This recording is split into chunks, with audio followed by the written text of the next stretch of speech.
All right, class, this is the last video lesson of this week while I am away, lesson 76. I just want to let you know that we're going to skip these 3x3 systems of equations. There's another way to solve those that we can talk about later.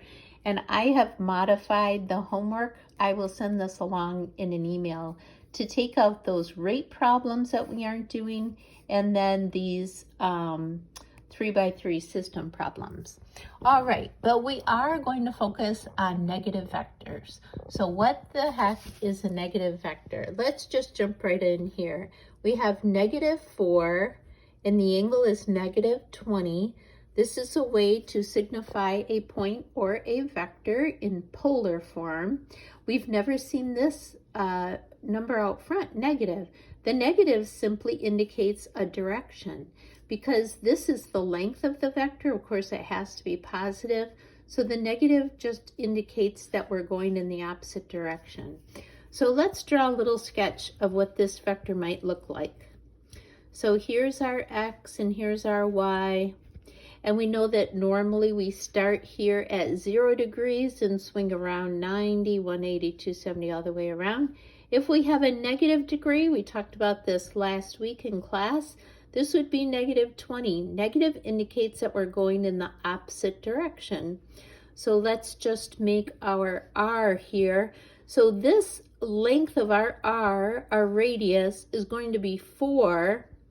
So if we want -4, this is what we do. It's the same length, but it's a 180 degrees from it. Okay, this would be a +4 with a -20. So this would be a -4, -20, right here. So here's our triangle. This now is 4, right? And we remember from geometry, these are called vertical angles. So this also would be 20 degrees. But we need to know, what is this degree? What positive degree to get there? I'll give you 10 seconds to figure that out. How big is this if this little bit is 20? Okay, well, we say all the way over would be 180 minus 20. So this angle now is 160 degrees. And our length is now a +4. This vector is equivalent to this vector. And it takes a little diagram to do that. All right, problem example 76.3 is we're adding it to another vector, +5, angle 135. All right, and we did one of these in class, but several of you struggled with this on the quiz last Monday. So I'm just going to go ahead and walk through this.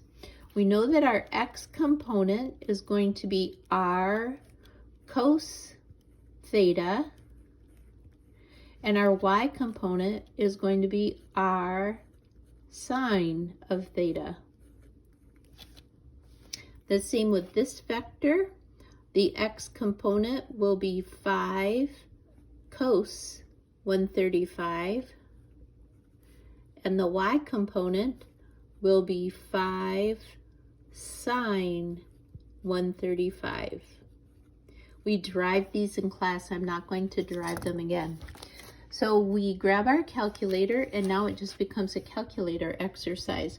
4 times the cos of 160 is -3.76. How about?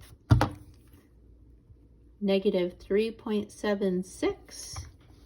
R times the sine of 60 would be 4 times the sine, 160. And we get 1.37. And then let's do these as well. Just for a little reality check, 135, which quadrant is that in? Here's 0, 90, 180. So it's going to be in here. So we're going to have another -x and another +y. See how we have a -x and a +y? This is just a little check for us. So let's go ahead and type that in. 5 times the cos of 135. and I get negative 3.54 when I round it off, negative 3.54. And then 5 times the sine of 135, and that's 3.5, positive 3.54. That makes sense because this is actually a 45-degree angle and they're both equal. So anywho, once we get each vector broken down into its rectangular coordinates, now we can add the rectangular coordinates together. So negative 3.76 and then minus 3.54, since they're both negative,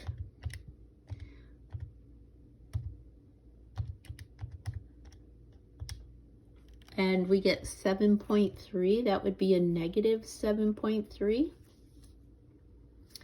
And then the y components, we have 1.37, and we're going to add that to 3.54.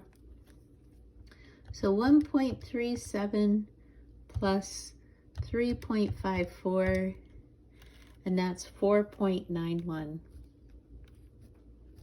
So we could write this as negative 7.3, comma 4.91, an xy coordinate, or you could do Mr. Saxon's way, which is 7.3r. I don't know, does he do a comma? I can't remember. 4.91 up. Now, let me show you, if you're following along in the book, do you see they do make the angle the same way we did, because of the negative shoots it off here in the catty corner quadrant, but they use the 20. Do you see how they use the 20? And notice that their B is positive. And then when you continue the problem on the next page, instead of 135, they use 45. And see how they're both positive instead of one is negative? But then you have to go back and change those and realize that your x's are negative.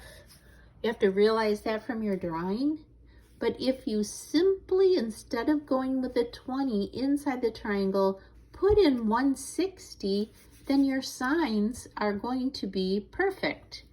And just to show you that, I'm going to show you that the cos of 20